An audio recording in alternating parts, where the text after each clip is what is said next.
Mechanical properties of fluids ਦੇ ਵਿੱਚ ਆਪਾਂ ਸਟੋਕਸ ਲਾ ਕਰਾਂਗੇ ਤੇ ਉਹਦੇ ਨਾਲ ਟਰਮੀਨਲ ਵੈਲੋਸਿਟੀ ਕਰਾਂਗੇ। ਦੋਨੇ ਟੌਪਿਕ ਬੜੇ ਇੰਪੋਰਟੈਂਟ ਆ। ਕੱਲ ਆਪਾਂ ਪੜ੍ਹਿਆ ਸੀ ਵਿਸਕੋਸਿਟੀ ਕੀ ਹੁੰਦੀ ਹੈ। ਜਦੋਂ ਦੋ ਲੇਅਰਸ ਕਿਸੇ ਫਲੂਇਡ ਦੀਆਂ ਇੱਕ ਦੂਸਰੇ ਨਾਲ ਰਿਲੇਟਿਵ ਮੋਸ਼ਨ ਕਰਦੀਆਂ ਨੇ ਤਾਂ ਉਹ ਇੱਕ ਰੈਜ਼ਿਸਟਿਵ ਫੋਰਸ ਫੀਲ ਕਰਦੀਆਂ, ਇੱਕ ਵਿਰੋਧੀ ਫੋਰਸ ਫੀਲ ਕਰਦੀਆਂ ਨੇ। ਉਸ ਵਿਰੋਧੀ ਫੋਰਸ ਨੂੰ ਆਪਾਂ ਕੀ ਕਹਿੰਦੇ ਆ? ਵਿਸਕੋਸਿਟੀ ਕਹਿੰਦੇ ਆ। ਤੁਸੀਂ ਇਹ ਚੀਜ਼ ਐਕਸਪੀਰੀਅੰਸ ਕੀਤੀ ਹੋਊਗੀ ਜੇਕਰ ਆਪਾਂ ਇੱਕ ਪਾਣੀ ਦਾ ਕੰਟੇਨਰ ਭਰਿਆ ਹੋਵੇ, ਬਾਲਟੀ ਭਰੀ ਹੋਵੇ ਜਾਂ ਟੱਬ ਭਰਿਆ ਹੋਵੇ, ਜੇ ਆਪਾਂ ਆਪਣਾ ਹੱਥ ਉਹਦੇ ਵਿੱਚ ਥੱਲੇ ਨੂੰ ਲੈ ਕੇ ਜਾਂਦੇ ਆ ਤਾਂ ਆਪਣੇ ਹੱਥ ਨੂੰ ਫੋਰਸ ਮਿਲਦੀ ਆ, ਆਪਣੇ ਹੱਥ ਨੂੰ ਰੈਜ਼ਿਸਟੈਂਸ ਮਿਲਦੀ ਆ, ਆਪਾਂ ਉਹਨੂੰ ਈਜ਼ੀਲੀ ਨਹੀਂ ਪਰੇ ਕਰ ਸਕਦੇ। ਸੋ ਡਿਫਰੈਂਟ ਲਿਕੁਇਡਸ ਵਾਸਤੇ ਡਿਫਰੈਂਟ ਹੋ ਸਕਦੀ ਹੈ। So it is a resistive force. ਹੁਣ ਇਸ ਤੋਂ ਬਾਅਦ ਅੱਜ ਆਪਾਂ ਜਿਹੜਾ ਟੌਪਿਕ ਆ ਉਹ ਹੈਗਾ ਸਟੋਕਸ ਲਾ। ਸਰ ਜਾਰਜ ਸਟੋਕਸ ਨੇ ਇੰਗਲਿਸ਼ ਸਾਇੰਟਿਸਟ ਸੀਗੇ। ਇਹ ਮਤਲਬ ਇੰਗਲਿਸ਼ ਸਾਇੰਟਿਸਟ ਆਪਾਂ ਉਹਨਾਂ ਨੂੰ ਕਹਿੰਦੇ ਆ ਜਿਹੜੇ ਇੰਗਲੈਂਡ ਦੇ ਰਹਿੰਦੇ ਆ। ਅੱਜ ਤੋਂ ਤਕਰੀਬਨ 100-125 ਸਾਲ ਪਹਿਲਾਂ ਦੀ ਗੱਲ ਆ। 1903 ਦੇ ਵਿੱਚ ਉਹਨਾਂ ਨੇ ਇਹ ਸਾਨੂੰ ਲਾਅ ਦਿੱਤਾ। ਉਹਨਾਂ ਨੇ ਕੀ ਲਾਅ ਦਿੱਤਾ ਵੀ ਫੋਰਸ ਕਿੰਨੀ ਲੱਗਦੀ ਆ, ਜਿਹੜੀ ਵਿਸਕਸ ਫੋਰਸ ਲੱਗਦੀ ਆ ਉਹ ਕਿੰਨੀ ਲੱਗਦੀ ਆ। ਉਹਨਾਂ ਨੇ ਐਕਸਪੈਰੀਮੈਂਟਲ ਰਿਜ਼ਲਟ ਦਿੱਤਾ ਹੈ। ਇਸ ਲਾਅ ਦਾ ਆਪਾਂ ਪ੍ਰੂਫ ਸਟੱਡੀ ਨਹੀਂ ਕਰਾਂਗੇ, ਇਹਦਾ ਆਪਾਂ ਨੂੰ ਐਕਸਪੈਰੀਮੈਂਟਲ ਰਿਜ਼ਲਟ ਦਿੱਤਾ। ਕੀ ਐਕਸਪੈਰੀਮੈਂਟਲ ਰਿਜ਼ਲਟ ਦਿੱਤਾ ਵੀ ਜੇਕਰ ਕੋਈ ਬੋਡੀ ਕਿਸੇ ਫਲੂਇਡ ਦੇ ਵਿੱਚੋਂ ਦੀ ਮੂਵ ਕਰਦੀ ਆ, ਜਿਵੇਂ ਆਪਾਂ ਇਹ ਕਹਿ ਦਈਏ ਵੀ ਇੱਕ ਰੇਨ ਦਾ ਇੱਕ ਡ੍ਰੌਪ, ਜਦੋਂ ਬਾਰਿਸ਼ ਹੁੰਦੀ ਆ, ਮੀਂਹ ਪੈਂਦਾ, ਡ੍ਰੌਪ ਥੱਲੇ ਡਿੱਗਦੇ ਆ ਨਾ, ਤਾਂ ਡ੍ਰੌਪ ਦੀ ਅਸੀਂ ਜਿਹੜੀ ਸ਼ੇਪ ਆ ਉਹਨੂੰ ਸਫੈਰੀਕਲ ਮੰਨ ਲਈਏ, ਜਾਂ ਇੱਕ ਪੈਂਡੂਲਮ ਦਾ ਮੋਸ਼ਨ ਹਵਾ ਦੇ ਵਿੱਚ ਚੱਲਦਾ ਨਾ ਪੈਂਡੂਲਮ, ਉਹ ਸਫੈਰੀਕਲ ਬਾਲ ਹਵਾ ਇੱਕ ਫਲੂਇਡ ਆ, ਏਅਰ। ਤਾਂ ਚਾਹੇ ਰੇਨ ਡ੍ਰੌਪ ਥੱਲੇ ਨੂੰ ਡਿੱਗੇ, ਚਾਹੇ ਪੈਂਡੂਲਮ ਦੀ ਬੌਬ ਆ, ਜਿਹੜਾ ਸਫੈਰੀਕਲ ਪੈਂਡੂਲਮ ਬੌਬ, ਉਹ ਹਵਾ ਦੇ ਵਿੱਚ ਮੂਵ ਕਰੇ, ਤਾਂ ਉਹਦੇ ਉੱਤੇ ਕਿੰਨੀ ਫੋਰਸ ਲੱਗੇਗੀ? ਉਹ ਜਿਹੜੀ ਫੋਰਸ ਲੱਗੇਗੀ ਉਹ ਸਰ ਜਾਰਜ ਸਟੋਕਸ ਨੇ ਸਾਨੂੰ ਦੱਸਿਆ ਵੀ ਉਹ ਜਿਹੜੀ ਫੋਰਸ ਆ ਐਫ, ਉਹ ਡਾਇਰੈਕਟਲੀ ਪ੍ਰਪੋਰਸ਼ਨਲ ਆ ਰੇਡੀਅਸ ਆਫ ਦੀ ਸਫੈਰੀਕਲ ਬੋਡੀ ਜਿਹੜੀ ਮੂਵ ਕਰਦੀ ਆ, ਚਾਹੇ ਉਹ ਸਾਡਾ ਰੇਨ ਡ੍ਰੌਪ ਆ, ਚਾਹੇ ਉਹ ਪੈਂਡੂਲਮ ਦੀ ਬੌਬ ਆ, ਚਾਹੇ ਕੋਈ ਹੋਰ ਸਫੈਰੀਕਲ ਆਬਜੈਕਟ ਆ, ਉਹਦੇ ਰੇਡੀਅਸ ਦੇ ਡਾਇਰੈਕਟਲੀ ਪ੍ਰਪੋਰਸ਼ਨਲ ਆ। ਮਤਲਬ ਜਿੰਨਾ ਰੇਡੀਅਸ ਜ਼ਿਆਦਾ ਹੋਊਗਾ ਉਸ ਬੋਲ ਦਾ, ਸਫੀਅਰ ਦਾ ਜਾਂ ਡ੍ਰੌਪ ਦਾ, ਉਨੀ ਫੋਰਸ ਜ਼ਿਆਦਾ ਲੱਗੂਗੀ। ਦੂਜੀ ਗੱਲ, ਡਾਇਰੈਕਟਲੀ ਪ੍ਰਪੋਰਸ਼ਨਲ ਆ viscosity of the medium. Viscosity, coefficient of viscosity, ਜਿਹੜਾ ਆਪਾਂ ਕੱਲ੍ਹ ਵਾਲੇ ਲੈਕਚਰ 'ਚ ਪੜ੍ਹਿਆ ਸੀ। ਜਿੰਨਾ ਕੋਫੀਸ਼ੀਐਂਟ ਆਫ ਵਿਸਕੋਸਿਟੀ ਹੋਊਗਾ ਜ਼ਿਆਦਾ, ਉਨੇ ਹੀ ਵਿਸਕਸ ਫੋਰਸ ਵੀ ਜਿਹੜੀ ਆ ਰੈਜ਼ਿਸਟਿਵ ਫੋਰਸ ਆ ਉਹ ਜ਼ਿਆਦਾ ਹੋਏਗੀ। ਕਲੀਅਰ? ਤੀਜੀ ਚੀਜ਼, ਜਿਹੜੀ ਸਫੈਰੀਕਲ ਬੋਡੀ ਫਲੂਇਡ 'ਚ ਮੂਵ ਕਰਦੀ ਆ ਉਹਦੀ ਸਪੀਡ ਕਿੰਨੀ ਆ? So it is also directly proportional to the velocity of the body which is moving. Clear? So ਤਿੰਨ ਚੀਜ਼ਾਂ ਉਹਨਾਂ ਨੇ ਫਾਈਂਡ ਕੀਤੀਆਂ ਵੀ ਜਿਹੜੀ ਰੈਜ਼ਿਸਟਿਵ ਫੋਰਸ ਲੱਗਦੀ ਆ ਉਹ ਕਿਹੜੀ ਕਿਹੜੀ ਚੀਜ਼ 'ਤੇ ਡਿਪੈਂਡ ਕਰਦੀ ਆ। First is radius of the body, second is speed of the body, and third is the viscosity of the medium in which the body is moving.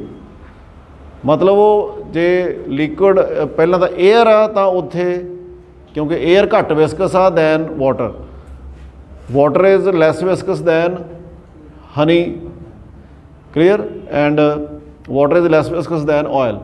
ਸੋ ਉਹ ਡਿਪੈਂਡ ਕਰਦਾ ਉਹਦੇ ਉੱਤੇ। ਸੋ ਇਹਨਾਂ ਤਿੰਨਾਂ ਫੈਕਟਰ ਨੂੰ ਅਸੀਂ ਕੰਬਾਈਨ ਕਰ ਦਈਏ ਤਾਂ F is directly proportional to ਆ ਜਾਂਦਾ ਸਾਡੇ ਕੋਲੇ ਈਟਾ ਆਰ ਵੀ। ਪ੍ਰਪੋਰਸ਼ਨੈਲਿਟੀ ਕੌਂਸਟੈਂਟ ਉਹਨਾਂ ਨੇ ਆਪਾਂ ਨੂੰ ਦਿੱਤਾ ਸਟੋਕਸ ਨੇ, and it is found to be 6 pi. 6 pi is a factor which is constant of proportionality, 6 pi eta r v. This is our Stokes law. ਅਸੀਂ ਇਹਨੂੰ ਡਾਇਮੈਂਸ਼ਨਲ ਐਨਾਲਿਸਿਸ ਦੇ ਨਾਲ ਪ੍ਰੂਵ ਕਰ ਸਕਦੇ ਹਾਂ। You can check its correctness by dimension analysis. ਆਪਾਂ eta ਦੀਆਂ dimensions ਕੱਲ੍ਹ ਪੜ੍ਹੀਆਂ ਸੀ। 6 ਪਾਈ ਤਾਂ ਡਿਮੈਂਸ਼ਨਲੈਸ ਆ, ਕੌਂਸਟੈਂਟ ਆ। ਤੁਸੀਂ ਈਟਾ ਦੀਆਂ ਡਿਮੈਂਸ਼ਨਸ ਲਿਖੋ, ਆਰ ਦੀਆਂ ਡਿਮੈਂਸ਼ਨਸ ਲਿਖੋ, ਵੈਲੋਸਿਟੀ ਦੀਆਂ ਡਿਮੈਂਸ਼ਨਸ ਲਿਖੋ, you will find it will be equal to the dimensions of force. So dimensionally this formula is correct. Okay, हुण ਇਹ ਤਾਂ ਹੈਗਾ ਸਾਡਾ ਸਟੋਕਸ ਲਾ। ਇਸ ਤੋਂ ਬਾਅਦ ਅਸੀਂ ਆਉਂਦੇ ਹਾਂ what is terminal velocity, which is very very important concept. ਇਹ ਪੇਪਰ ਦੇ ਵਿੱਚ ਵੀ ਆਮ ਤੌਰ 'ਤੇ ਆ ਜਾਂਦਾ। ਫਾइंड ਦੀ expression for the terminal velocity of A body which is falling through A fluid. ਆਹੀ ਵੈਲੋਸਿਟੀ, ਆਹ ਵਾਲੀ ਵੈਲੋਸਿਟੀ, ਇਹਨੂੰ ਕਦੋਂ ਆਪਾਂ ਟਰਮੀਨਲ ਕਹਾਂਗੇ? ਸੋ ਪਹਿਲਾਂ ਤਾਂ ਉਹ ਦੇਖੀਏ ਵੀ ਟਰਮੀਨਲ ਵੈਲੋਸਿਟੀ ਹੁੰਦੀ ਕੀ ਹੈ। ਸੋ ਨਾਓ coming to the second topic, terminal velocity.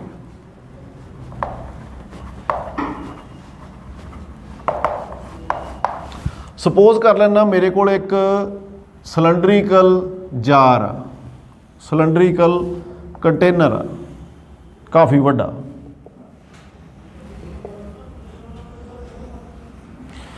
ਇਹਦੇ ਵਿੱਚ मैं कोई फ्लूइड पा लेना, फॉर एग्जांपल मैं ਇਹਦੇ ਵਿੱਚ कोई ऑयल पा लेना।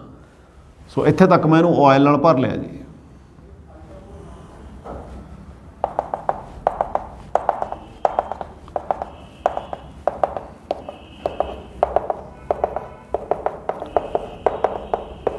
क्लीयर। ਹੁਣ ਇੱਕ ਸਫੈਰੀਕਲ ਬੋਡੀ ਮੈਂ ਇਹਦੇ ਵਿੱਚ ਡ੍ਰੌਪ ਕਰਦਾ। ਸਫੈਰੀਕਲ ਬੋਡੀ ਕੋਈ ਮੇਰੇ ਕੋਲ ਹੈ ਜਸਟ ਲਾਈਕ ਏ ਸਟੀਲ ਬॉल ਜਾਂ ਜਿਵੇਂ ਪੈਂਡੂਲਮ ਦੀ ਬੌਬ ਆ, ਜਾਂ ਕੋਈ ਉਸ ਤੋਂ ਹਲਕੀ ਤੁਸੀਂ ਗਲਾਸ ਦਾ ਇੱਕ ਬਾਂਟਾ ਵੀ ਯੂਜ਼ ਕਰ ਸਕਦੇ ਹੋ, ਠੀਕ ਆ, ਪੈਬਲਸ। ਸੋ ਇਹਨੂੰ ਮੈਂ ਇੱਥੇ ਉੱਪਰ ਲਿਆ ਕੇ ਇਹਨੂੰ ਥੱਲੇ ਡ੍ਰੌਪ ਕਰ ਦੂੰਗਾ। ਆਪਣੇ ਕੋਲੋਂ ਮੈਂ ਇਹਨੂੰ ਕੋਈ ਵੈਲੋਸਿਟੀ ਨਹੀਂ ਦਿੱਤੀ, ਸਿਰਫ ਮੈਂ ਉੱਪਰ ਇਹਨੂੰ ਫੜਿਆ ਅਤੇ ਛੱਡਤਾ, ਇੱਦਾਂ ਛੱਡਤਾ। ਵੈਲੋਸਿਟੀ ਤਾਂ ਕੋਈ ਨਹੀਂ ਦਿੱਤੀ। It will move with the gravitational force downwards. Clear. Suppose ਕਰ ਲੈਣਾ ਵੀ ਇਹਦਾ ਮਾਸ ਆ ਜਿਹੜਾ ਉਹ ਐਮ ਆ, ਅਤੇ ਗ੍ਰੈਵਿਟੀ ਇੱਥੇ ਸਾਡੇ ਕੋਲ ਜੀ ਆ, ਅਤੇ ਇਹ ਬੋਡੀ ਜਿਹੜੇ ਮਟੀਰੀਅਲ ਦੀ ਬਣੀ ਹੋਈ ਆ ਉਹਦੀ ਡੈਂਸਿਟੀ ਆ ਜਿਹੜੀ ਉਹ ਸਾਡੇ ਕੋਲ ਰੋ ਹੈ। ਇਸ ਬੋਡੀ ਦਾ ਮਾਸ ਐਮ, ਡੈਂਸਿਟੀ ਰੋ, ਜਿਹੜੇ ਵੀ ਮਟੀਰੀਅਲ ਦੀ ਬਣੀ ਹੋਈ ਆ, ਅਤੇ ਐਕਸਲੇਸ਼ਨ ਡਿਊ ਟੂ ਗ੍ਰੈਵਿਟੀ ਤਾਂ ਲੱਗ ਹੀ ਰਹੀ ਹੈ। ਕਲੀਅਰ। ਇਹਨੂੰ ਜਦੋਂ ਇੱਥੇ ਆਊਗਾ, ਪਹਿਲਾਂ ਅਸੀਂ ਕੰਸੀਡਰ ਕਰਦੇ ਹਾਂ ਵੀ ਇਹਨੂੰ ਜਸਟ ਟੱਚ ਕਰਦਾ, ਨੀਚੇ ਆਉਂਦਾ ਆਉਂਦਾ ਟੱਚ ਕਰੂਗਾ, ਫਿਰ ਐਂਟਰ ਕਰੂਗਾ। ਜਦੋਂ ਐਂਟਰ ਕਰਿਆ ਇੱਕਦਮ ਇਹਨੂੰ ਕੀ ਫੀਲ ਹੋਏਗਾ? ਇੱਕਦਮ ਇਹਨੂੰ ਆ ਜਿਹੜੀ ਵਿਸਕੋਸਿਟੀ ਆ ਇਸ ਲਿਕੁਇਡ ਦੀ ਉਹ ਫੀਲ ਹੋਏਗੀ, ਅਤੇ ਉਹਦੇ ਕਰਕੇ ਕੀ ਹੋਏਗਾ? ਇਹਨੂੰ ਉੱਪਰਲੇ ਪਾਸੇ ਨੂੰ ਪੁਸ਼ ਮਿਲੂਗਾ, ਰੈਜ਼ਿਸਟਿਵ ਫੋਰਸ ਮਿਲੂਗੀ। ਕਿਉਂ ਮਿਲੂਗੀ? ਬਿਕੋਜ਼ ਜਦੋਂ ਹੀ ਇਹਦੇ ਵਿੱਚ ਐਂਟਰ ਕੀਤਾ, ਇੱਕ ਲੇਅਰ ਇਸ ਲਿਕੁਇਡ ਦੀ ਇਹਦੇ ਨਾਲ ਸਟਿਕ ਕਰ ਜੂਗੀ, ਜਿਹੜੀ ਇਹਨੂੰ ਵੈਟ ਕਰੂਗੀ, ਕਰ ਜੂਗੀ ਨਾ ਇੱਕ ਸਟਿਕ ਇਹਦੇ ਨਾਲ। ਜਿਹੜੀ ਉਹ ਲੇਅਰ ਹੋਊਗੀ ਉਹ ਇਹਦੇ ਨਾਲ ਹੀ ਮੂਵ ਕਰੂਗੀ ਥੱਲੇ ਨੂੰ। ਹੁਣ ਉਹ ਲੇਅਰ ਜਿਹੜੀ ਇਹਦੇ ਨਾਲ ਅਟੈਚ ਕੀਤੀ ਹੋਈ ਆ ਉਹ ਦੂਸਰੀਆਂ ਲੇਅਰਸ ਦੇ ਨਾਲ ਮੋਲੀਕਿਊਲਰ ਅਟਰੈਕਸ਼ਨ ਦੇ ਨਾਲ ਬੰਨੀ ਹੋਈ ਆ, ਕਿਉਂਕਿ ਉਹ ਸਾਰੇ ਇੱਕੋ ਮੋਲੀਕਿਊਲਸ ਨੇ। ਇੱਕ ਲੇਅਰ ਜਿਹੜੀ ਇਹਦੇ ਨਾਲ ਸਟਿਕ ਕਰ ਗਈ, ਜਦੋਂ ਇਹ ਥੱਲੇ ਆਇਆ ਉਹ ਲੇਅਰ ਇਹਦੇ ਨਾਲ ਮੂਵ ਕਰਨ ਲੱਗ ਗਈ ਨੀਚੇ ਨੂੰ ਵਿਦ ਦੀ ਸੇਮ ਵੈਲੋਸਿਟੀ। ਪਹਿਲਾਂ ਤਾਂ ਇਹਦੀ ਵੈਲੋਸਿਟੀ ਜਦੋਂ ਐਂਟਰ ਕਰੂਗਾ ਘਟ ਜੂਗੀ ਇੱਕਦਮ, ਫਿਰ ਥੋੜ੍ਹੀ ਜਿਹੀ ਵਧਣੀ ਸਟਾਰਟ ਹੋਊਗੀ ਜਿਉਂ ਜਿਉਂ ਥੱਲੇ ਨੂੰ ਆਊਗਾ। ਬਟ ਸਮਵੇਅਰ ਹੇਅਰ ਇੱਥੇ ਆ ਕੇ ਇਹਦੀ ਵੈਲੋਸਿਟੀ ਯੂਨੀਫਾਰਮ ਹੋ ਜਾਏਗੀ। ਕਿਉਂ ਹੋਏਗੀ? ਆਪਾਂ ਉਹ ਦੇਖੀਏ। ਇਹਨੂੰ ਥੱਲੇ ਨੂੰ ਲੈ ਕੇ ਕੌਣ ਆ ਰਿਹਾ? ਇਹਦਾ ਵੇਟ ਐਮ ਜੀ, ਗ੍ਰੈਵਿਟੀ ਦੇ ਨਾਲ ਜਿੰਨਾ ਇਹਦਾ ਮਾਸ ਆ ਉਹ ਇਹਨੂੰ ਥੱਲੇ ਨੂੰ ਖਿੱਚ ਰਿਹਾ। ਸੋ ਵੇਟ ਇਹਨੂੰ ਥੱਲੇ ਨੂੰ ਲੈ ਕੇ ਜਾ ਰਿਹਾ। ਉੱਪਰ ਨੂੰ ਕਿਹੜੀ ਫੋਰਸ ਲੱਗਦੀ ਆ? ਬੋਇੰਟ ਫੋਰਸ। ਇਹ ਆਪਾਂ ਪ੍ਰੈਸ਼ਰ ਦੇ ਵਿੱਚ ਪੜ੍ਹਿਆ ਸੀ। ਬੋਇੰਟ ਫੋਰਸ ਇਹਨੂੰ ਕਿੱਧਰ ਨੂੰ ਲੱਗਦੀ ਆ ਜੀ? ਉੱਪਰ ਨੂੰ, ਡਿਊ ਟੂ ਦੀ ਲਿਕੁਇਡ। ਉਹ ਕਿੰਨੀ ਲੱਗਦੀ ਆ? ਉਹ ਵੀ ਲੱਗਦੀ ਆ ਇਹਦੇ ਵੇਟ ਦੇ ਅਕੋਰਡਿੰਗ ਹੀ ਲੱਗੂਗੀ, ਕਿਉਂਕਿ ਜਿੰਨਾ ਇਹਦਾ ਵੋਲੀਅਮ ਆ ਉਹ ਇਹਦਾ ਵੋਲੀਅਮ ਲਿਕੁਇਡ ਨੂੰ ਪਰੇ ਕਰਦਾ, ਅਤੇ ਉਹ ਪਰੇ ਪਹਿਲਾਂ ਉਹ ਲਿਕੁਇਡ ਰੈਸਟ 'ਚ ਹੁੰਦਾ, ਅਤੇ ਜਦੋਂ ਪਰੇ ਉਹਨੂੰ ਕੋਈ ਚੀਜ਼ ਕਰੂਗੀ ਐਕਸ਼ਨ ਐਂਡ ਰਿਐਕਸ਼ਨ ਆਊਗਾ ਨਾਲ, ਅਤੇ ਉਹ ਰਿਐਕਸ਼ਨ ਆ ਜਿਹੜਾ ਉਹ ਇਹਨੂੰ ਉੱਪਰਲੇ ਪਾਸੇ ਨੂੰ ਬੋਇੰਟ ਫੋਰਸ ਲਾਉਂਦਾ। ਕਲੀਅਰ। ਤੋ ਬੁਆਇੰਟ ਫੋਰਸ ਨੂੰ ਇਹਦਾ weight ਆ ਜਿਹੜਾ ਉਹ ਐਡਜਸਟ ਕਰਨ ਦੀ ਕੋਸ਼ਿਸ਼ ਕਰਦਾ। ਆਪਾਂ ਮੰਨ ਲਈਏ ਵੀ ਇੰਨਾ ਕੁ ਟਾਈਮ ਲੱਗਦਾ ਇਹਨੂੰ ਉਹ ਬੁਆਇੰਟ ਫੋਰਸ ਨੂੰ ਐਡਜਸਟ ਕਰਨ ਨੂੰ, ਬਟ ਫਾਈਨਲੀ ਇਹ ਇੱਕ ਕੌਨਸਟੈਂਟ ਵੈਲੋਸਿਟੀ ਦੇ ਨਾਲ ਥੱਲੇ ਨੂੰ ਮੂਵ ਕਰਨੀ ਸਟਾਰਟ ਕਰ ਦਿੰਦੀ ਹੈ। ਹੁਣ ਇੱਥੇ ਦੋ ਫੋਰਸਿਸ ਲੱਗ ਗਈਆਂ, ਇੱਕ ਤਾਂ ਇਹਦਾ weight ਆ ਜਿਹੜਾ ਉਹ ਥੱਲੇ ਨੂੰ ਐਕਟ ਕਰ ਰਿਹਾ, weight is also a force. ਦੂਜੀ ਫੋਰਸ ਕਿਹੜੀ ਆ? ਬੁਆਇੰਟ ਫੋਰਸ। ਬੁਆਇੰਟ ਫੋਰਸ ਜਿਹੜੀ ਇਹਨੂੰ ਉੱਪਰਲੇ ਪਾਸੇ ਨੂੰ ਥਰਸਟ ਦਿੰਦੀ ਆ। ਕਲੀਅਰ। ਤਾਂ ਹੁਣ ਦੋਨੇ ਫੋਰਸਿਸ ਆ ਜਿਹੜੀਆਂ ਉਹਨਾਂ ਦਾ ਜਿਹੜਾ ਰਿਜ਼ਲਟੈਂਟ ਹੋਏਗਾ, ਇੱਕ ਫੋਰਸ ਬੇਟੇ ਥੱਲੇ ਨੂੰ ਲੱਗ ਗਈ weight ਇਹਦਾ, ਦੂਜੀ ਫੋਰਸ ਉੱਪਰ ਨੂੰ ਲੱਗੀ ਆ, ਜਿਹੜਾ ਇਹਨਾਂ ਦਾ ਰਿਜ਼ਲਟੈਂਟ ਹੋਊਗਾ ਉਹ ਇਹਦਾ ਮੋਸ਼ਨ ਹੋਊਗਾ ਉੱਧਰਲੇ ਪਾਸੇ ਨੂੰ। ਨੈਟ ਫੋਰਸ ਇਹਨੂੰ ਉੱਧਰ ਨੂੰ ਲੱਗ ਗਈ, ਬਟ ਗ੍ਰੈਵਿਟੀ ਆ ਜਿਹੜੀ ਉਹ ਇਹਨੂੰ ਥੱਲੇ ਨੂੰ ਲੈ ਕੇ ਆ ਰਹੀ ਆ। ਤੋ ਇਹਦਾ ਮਤਲਬ ਨੀਚੇ ਵਾਲੇ ਨੂੰ ਜਿਹੜੀ ਨੈਟ ਫੋਰਸ ਲੱਗੂਗੀ ਉਹ ਕੀ ਹੋਏਗੀ? weight ਵਾਲੀ ਫੋਰਸ ਦੇ ਵਿੱਚੋਂ ਸਬਟਰੈਕਸ਼ਨ ਕਰਾਂਗੇ ਬੁਆਇੰਟ ਫੋਰਸ। ਤਾਂ ਇਹ ਹੁਣ ਜਿਹੜੀ ਕੌਨਸਟੈਂਟ ਵੈਲੋਸਿਟੀ ਦੇ ਨਾਲ ਨੀਚੇ ਨੂੰ ਆ ਰਹੀ ਆ ਉਹਨੂੰ ਅਸੀਂ ਕਹਿੰਦੇ ਆ ਟਰਮੀਨਲ ਵੈਲੋਸਿਟੀ। ਕਲੀਅਰ। ਇੱਕ ਵਾਰੀ ਫੇਰ ਸਮਝ ਲਓ ਥੋੜ੍ਹੇ ਸ਼ਬਦਾਂ ਦੇ ਵਿੱਚ, ਜਦੋਂ ਬੋਡੀ ਫਲੂਇਡ ਦੇ ਵਿੱਚ ਐਂਟਰ ਕੀਤੀ ਇੱਕਦਮ ਉਹਦੀ ਵੈਲੋਸਿਟੀ ਥੋੜ੍ਹੀ ਜਿਹੀ ਘਟੀ, ਬਟ ਫਿਰ ਉਹ weight ਕਰਕੇ ਆਪਣੇ weight ਕਰਕੇ ਵੈਲੋਸਿਟੀ ਥੋੜ੍ਹੀ ਜਿਹੀ ਇਨਕਰੀਜ਼ ਕਰਦੀ ਆ। ਉਸ ਤੋਂ ਬਾਅਦ ਬੁਆਇੰਟ ਫੋਰਸ ਤੇ weight ਦੋਨੇ ਆਪਸ ਦੇ ਵਿੱਚ ਇੱਕ ਦੂਸਰੇ ਨੂੰ ਇਕੁਇਲਿਬਰੀਅਮ 'ਚ ਲੈ ਕੇ ਆਉਂਦੇ ਆ ਅਤੇ ਬੋਡੀ ਦੀ ਵੈਲੋਸਿਟੀ ਕੰਟੀਨਿਊਸਲੀ ਥੱਲੇ ਨੂੰ ਕੌਨਸਟੈਂਟ ਵੈਲੋਸਿਟੀ ਦੇ ਨਾਲ ਨੀਚੇ ਨੂੰ ਆਈ ਜਾਂਦੀ ਹੈ। ਕਲੀਅਰ। ਸੋ ਬੋਡੀ ਥੱਲੇ ਨੂੰ ਕੌਨਸਟੈਂਟ ਵੈਲੋਸਿਟੀ ਦੇ ਨਾਲ ਮੂਵ ਕਰਦੀ ਆ ਆਫਟਰ ਐਡਜਸਟਿੰਗ ਦੀ ਟੂ ਫੋਰਸਿਸ। ਦੋਨੇ ਫੋਰਸਿਸ ਜਿਹੜੀਆਂ ਐਡਜਸਟ ਕਰਦੀਆਂ ਥੋੜ੍ਹੇ ਟਾਈਮ ਲਈ, ਉਸ ਤੋਂ ਬਾਅਦ ਇੱਕ ਕੰਟੀਨਿਊਸਲੀ ਥੱਲੇ ਨੂੰ ਇੱਕੋ ਹੀ ਸਪੀਡ ਦੇ ਨਾਲ ਮੂਵ ਕਰਨਾ ਸਟਾਰਟ ਕਰ ਦਿੰਦੀ ਆ। ਉਹ ਜਿਹੜੀ ਕੰਟੀਨਿਊਸ ਸਪੀਡ ਆ, sorry not continuous, it is constant speed. Constant speed ਆ ਜਿਹੜੀ ਉਹਨੂੰ ਅਸੀਂ ਕੀ ਕਹਿੰਦੇ ਆ? Terminal velocity. ਕਲੀਅਰ। ਅਤੇ ਉਹ ਟਰਮੀਨਲ ਵੈਲੋਸਿਟੀ ਕਿਹਦੇ ਬਰਾਬਰ ਹੁੰਦੀ ਆ? ਐਸ ਫੋਰਸ ਦੇ। ਕਲੀਅਰ। ਹੁਣ ਆਹ ਵਾਲੀ ਫੋਰਸ ਸਿਰਫ ਲੇਅਰਸ ਦੇ ਵਿੱਚ ਲੱਗ ਰਹੀ ਆ। ਕਿਹੜੀ ਲੇਅਰਸ ਦੇ ਵਿੱਚ? ਇੱਕ ਲੇਅਰ ਜਿਹੜੀ ਇਹਦੇ ਨਾਲ ਸਟਿਕ ਕਰ ਗਈ, ਦੂਸਰੀਆਂ ਜਿਹੜੀਆਂ ਬਾਹਰਲੇ ਪਾਸੇ ਸਟੇਸ਼ਨਰੀ ਨੇ, ਉਹਨਾਂ ਲੇਅਰਸ ਦਾ ਜਿਹੜਾ ਰਿਲੇਟਿਵ ਮੋਸ਼ਨ ਆ ਉਹ ਸਾਡੀ ਆਹ ਫੋਰਸ ਆ। ਕਲੀਅਰ। ਹੁਣ ਮੈਥੇਮੈਟੀਕਲੀ ਲਿਖੀਏ ਵੀ ਜਿਹੜੀ ਸਾਡੀ 6 ਪਾਈ ਈਟਾ ਆਰ ਵੀ ਫੋਰਸ ਹੈ ਇਹ ਕਿਹਦੇ ਬਰਾਬਰ ਆਈ ਆ? It is the subtraction of weight of the body minus ਜਿੰਨਾ ਲਿਕੁਇਡ weight ਵਾਈਜ਼ ਇਸ ਬੋਡੀ ਨੇ ਪਰੇ ਕੀਤਾ, ਜਿੰਨਾ ਉਹ ਥੱਲਿਓਂ ਇਹਨੂੰ ਪੁਸ਼ ਮਿਲਿਆ, ਉੱਪਰ ਨੂੰ ਫੋਰਸ ਮਿਲੀ, ਦੈਟ ਇਜ਼ ਵੀ ਸਿਗਮਾ ਜੀ। ਇਹ ਕਿਵੇਂ ਆਇਆ ਵੀ ਸੁਣ ਲਓ। ਵੀ ਤੇ ਸਿਗਮਾ ਕੀ ਨੇ? ਵੋਲੀਅਮ ਆਫ ਦੀ ਲਿਕੁਇਡ ਡਿਸਪਲੇਸਡ, ਜਿਹੜਾ ਲਿਕੁਇਡ ਇਹਨੇ ਡਿਸਪਲੇਸ ਕੀਤਾ ਉਹਦਾ ਵੋਲੀਅਮ, ਤੇ ਜਿਹੜਾ ਲਿਕੁਇਡ ਡਿਸਪਲੇਸ ਕੀਤਾ ਉਹਦੀ ਡੈਂਸਿਟੀ। ਸੋ ਇਸੇ ਮੈਂ ਤੁਹਾਨੂੰ ਪਹਿਲਾਂ ਦੱਸਣਾ ਭੁੱਲ ਗਿਆ, ਇਹਦੀ ਲੈਟ ਕਰ ਲਈ ਅਸੀਂ ਡੈਂਸਿਟੀ ਆ ਜਿਹੜੀ ਲਿਕੁਇਡ ਦੀ ਉਹ ਸਿਗਮਾ। तो वॉल्यूम इनटू डेंसिटी मास ही है, mass of the liquid displaced. Thrust कौन ला रहा? जेड़ा लिक्विड डिस्प्लेस किया वो थ्रस्ट ला रहा। बॉयंट फोर्स किहदी आ? जेड़ा लिक्विड डिस्प्लेस हो रहा ਉਹਦੇ करके बॉयंट फोर्स लग रही आ। वो किन्नी लग रही आ? ਉਹਦੇ वेट जिन्नी, जिन्ना बॉडी का वेट आ उन्नी उपर नूं लगनी आ। क्लीयर। बट जी नैट फोर्स आ लेयर्स की वो साड़ी आ निकल आनी आ। सो इन्हां दोनों की सबट्रैक्शन आह तुहानूं मैं जिवें दस्सिया volume into density of the liquid वो ये मास के बराबर ही आ, इंटू ग्रैविटी कर दी है, वेट बन गया। जिहड़ा वेट ऑफ द लिक्विड इन्हें डिसप्लेस किया वो बॉयंट फोर्स लाउंदा, जिहड़ा बॉडी का वेट आ वो थल्ले नूं लैके जांदा। हुण बॉडी का वेट की आ? मास इंटू इहदी ग्रैविटी। आपां फोर्स नूं फोर्स के बराबर रख सकते हैं, आपां फोर्स नूं प्रैशर के बराबर नहीं रख सकते। सो इधरले पासे की आ साडी स्टोक्स लॉ वाली फोर्स जिहड़ी लेयर्स दे विच आ, विस्कोसिटी वाली। आह वाली भी की आ? वेट ऑफ द बॉडी भी फोर्स आ, ते आ वेट ऑफ द लिक्विड जिहड़ा डिसप्लेस होया जिन्हें बॉयंट फोर्स लाई आ। क्लीयर। आह वाली फोर्स उपर नूं लगदी सी, आह वाली फोर्स थल्ले नूं लगदी सी। दोनों के सबट्रैक्शन ने सानू की रिजल्ट दिता? ਵਿਸਕੋਸਿਟੀ ਵਾਲੀ ਫੋਰਸ। ਕਲੀਅਰ। ਹੁਣ ਆ ਜਿਹੜੀ ਵੈਲੋਸਿਟੀ ਹੈ ਟਰਮੀਨਲ ਵੈਲੋਸਿਟੀ ਆ ਬੋਡੀ ਦੀ, ਇਹ ਆਪਾਂ ਕੈਲਕੂਲੇਟ ਕਰਨੀ ਹੈ ਵੀ ਕਿੰਨੀ ਆਊਗੀ। ਸਮਝ ਗਏ। ਅਸੀਂ ਰਿਲੇਸ਼ਨ ਆਹ ਵੈਲੋਸਿਟੀ ਦਾ ਬਣਾਉਣਾ, ਇਸ ਕਰਕੇ ਮੈਂ ਇਹਦੇ ਪੈਰ ਦੇ ਵਿੱਚ ਟੀ ਲਿਖ ਦਿੰਦਾ ਤਾਂ ਕਿ ਆਪਾਂ ਨੂੰ ਪਤਾ ਲੱਗ ਜਾਏ ਵੀ ਇਹ ਟਰਮੀਨਲ ਵੈਲੋਸਿਟੀ ਹੈ। VT stands for terminal velocity. ਹੁਣ ਇਹਦਾ ਐਕਸਪ੍ਰੈਸ਼ਨ ਡਰਾਈਵ ਕਰੀਏ ਜੀ। ਲਓ ਇੱਧਰਲੇ ਪਾਸੇ ਮੈਂ 6 ਪਾਈ ਈਟਾ R VT ਰੱਖਦਾ, ਇੱਧਰਲੇ ਪਾਸੇ ਮਾਸ, ਬੋਡੀ ਦਾ ਮਾਸ, ਇਹਨੂੰ ਮੈਂ ਕਿਵੇਂ ਲਿਖਦਾ? ਮੈਂ ਇਹਨੂੰ ਲਿਖਦਾ ਵੋਲੀਅਮ ਆਫ ਦੀ ਬੋਡੀ, ਇਹਨੂੰ ਮੈਂ VB ਲਿਖ ਦਿੰਦਾ ਕਿਉਂਕਿ ਬੋਡੀ ਆ, ਤੇ ਨਾਲ density of the body, volume into density mass ਆ ਗਿਆ। ਤਾਂ ਡੈਂਸਿਟੀ ਆਪਾਂ ਕਿੰਨੀ ਮੰਨੀ ਆ ਜੀ? ਰੋ ਇਨਟੂ ਜੀ। ਸਮਝ ਲੱਗੀ ਜਾਂਦਾ? ਮਾਈਨਸ V, ਇਹ ਲਿਕੁਇਡ ਦੀ, ਇਸ ਲਈ ਮੈਂ VL ਲਿਖ ਦਿੰਦਾ। ਠੀਕ ਹੈ। ਤੇ ਸਿਗਮਾ ਇਹਦੀ ਡੈਂਸਿਟੀ ਆਪਾਂ ਮੰਨੀ ਆ, ਤੇ G ਸਾਡਾ gravity, acceleration due to gravity. Sigma ਤੇ ਰੋ ਦੋਨੇ ਡੈਂਸਿਟੀਜ਼ ਨੇ। ਆਹ ਵਾਲੀ ਬੋਡੀ ਦੀ ਡੈਂਸਿਟੀ ਆ, ਇਹ ਲਿਕੁਇਡ ਦੀ ਡੈਂਸਿਟੀ ਆ। ਹੁਣ ਵੋਲੀਅਮ ਜਿੰਨਾ ਬੋਲ ਦਾ ਵੋਲੀਅਮ ਆ, ਇਹਨੇ ਉਨਾ ਹੀ ਪਰੇ ਕੀਤਾ ਲਿਕੁਇਡ ਦਾ, ਬਰਾਬਰ ਨੇ ਦੋਨੇ।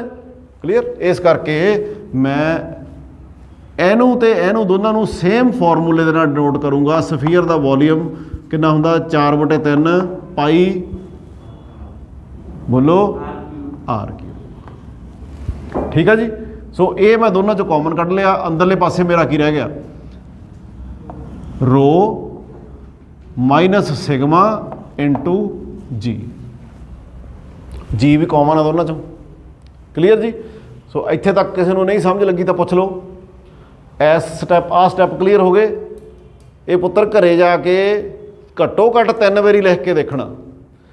ਸਮਝ ਹੁਣ ਤੁਹਾਨੂੰ ਲੱਗ ਜਾਣੀ ਆ, ਪਰ ਜਦੋਂ ਤੁਸੀਂ ਉਦੋਂ ਬਾਅਦ ਲੈਕਚਰ ਤੋਂ ਬਾਅਦ ਕੋਈ ਹੋਰ ਕੰਮ ਕਰਨ ਲੱਗ ਗਏ, ਪੰਜਾਬੀ ਪੜ੍ਹਨ ਲੱਗ ਗਏ, ਇੰਗਲਿਸ਼ ਪੜ੍ਹਨ ਲੱਗ ਗਏ, ਕੈਮਿਸਟਰੀ ਮੈਥ ਪੜ੍ਹਨ ਲੱਗ ਗਏ, ਉਦੋਂ ਇਹ ਬੇਟੇ ਸਕਿੱਪ ਕਰ ਜਾਣੀਆਂ ਸਾਰੀਆਂ ਗੱਲਾਂ। ਸੋ ਇਸ ਕਰਕੇ ਤੁਸੀਂ ਇਹਨੂੰ ਦੁਬਾਰੇ ਦੇਖ ਲਿਓ, ਲਿਖ ਕੇ ਦੇਖਣਾ 3 ਵਾਰੀ ਘੱਟੋ ਘੱਟ, ਫਿਰ ਇਹ ਆਊਗਾ।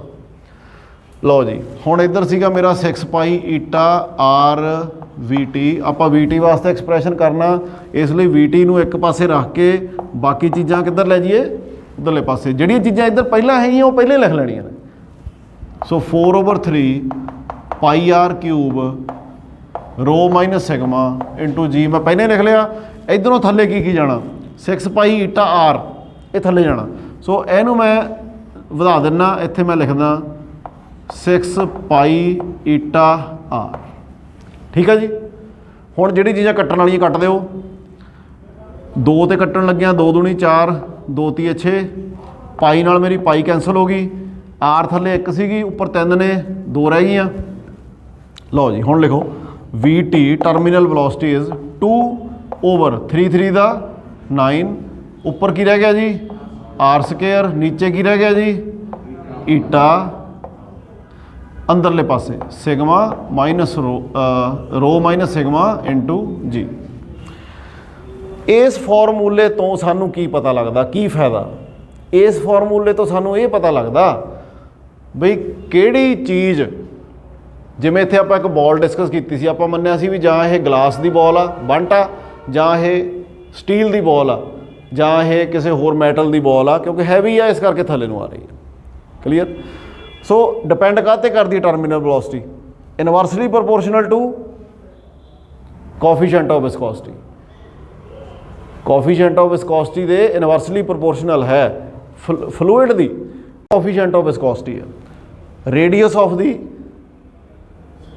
ਬੋਡੀ, ਜਿਹੜੀ ਵੀ ਬੋਡੀ ਆ ਉਹਦਾ ਰੇਡੀਅਸ ਉਹਦੇ ਸਕੁਅਰ ਦੇ ਡਾਇਰੈਕਟਲੀ ਪ੍ਰੋਪੋਰਸ਼ਨਲ ਹੈ। ਇਹਦਾ ਮਤਲਬ ਜਿੰਨਾ ਰੇਡੀਅਸ ਜ਼ਿਆਦਾ ਹੋਊਗਾ ਉਨੀ ਟਰਮੀਨਲ ਵੈਲੋਸਿਟੀ ਜ਼ਿਆਦਾ ਹੋਏਗੀ। ਜੇ ਆਹ 2 ਯੂਨਿਟ ਵਧੂਗਾ ਤਾਂ ਸਕੁਅਰ ਕਰਕੇ 4 ਹੋ ਜਾਣਾ, 3 ਯੂਨਿਟ ਵਧੂਗਾ ਤਾਂ ਸਕੁਅਰ ਕਰਕੇ 9 ਹੋ ਜਾਣਾ, 9 ਟਾਈਮਸ ਹੋ ਜਾਣੀ ਆ। ਠੀਕ ਆ। Difference of the densities of the media, ball ਦੀ ਡੈਂਸਿਟੀ ਮਾਈਨਸ ਲਿਕੁਇਡ ਦੀ ਡੈਂਸਿਟੀ। ਠੀਕ ਆ। ਹੁਣ ਇਸ ਕੇਸ ਦੇ ਵਿੱਚ ਕਿਉਂਕਿ ਬੋਲ ਮੈਟਲ ਦੀ ਸੀਗੀ, ਇਸ ਕਰਕੇ ਰੋ ਜ਼ਿਆਦਾ ਸੀ ਸਿਗਮਾ ਤੋਂ। ਠੀਕ ਆ। ਇੱਥੇ ਬੜੀ ਇੰਪੋਰਟੈਂਟ ਗੱਲ ਤੁਹਾਨੂੰ ਦੱਸਣ ਲੱਗਿਆ। ਹੁਣ ਜੇਕਰ ਇੱਥੇ ਨੀਚੇ ਇੱਕ ਏਅਰ ਦਾ ਬੱਬਲ ਹੋਵੇ, ਏਅਰ ਦਾ ਬੱਬਲ ਹੋਵੇ, ਕਿੱਧਰ ਨੂੰ ਜਾਊਗਾ? ਕਿਉਂ ਹੈ? ਉਹ ਆਹ ਫਾਰਮੂਲਾ ਦੱਸਦਾ ਹੁਣ ਆਪਾਂ ਨੂੰ। ਦੇਖੋ ਜੇ 에ਅਰ ਦੀ ਗੱਲ ਕਰੀਏ, 에ਅਰ ਦੀ ਡੈਂਸਿਟੀ ਲਿਕੁਇਡ ਤੋਂ ਕੀ ਆ?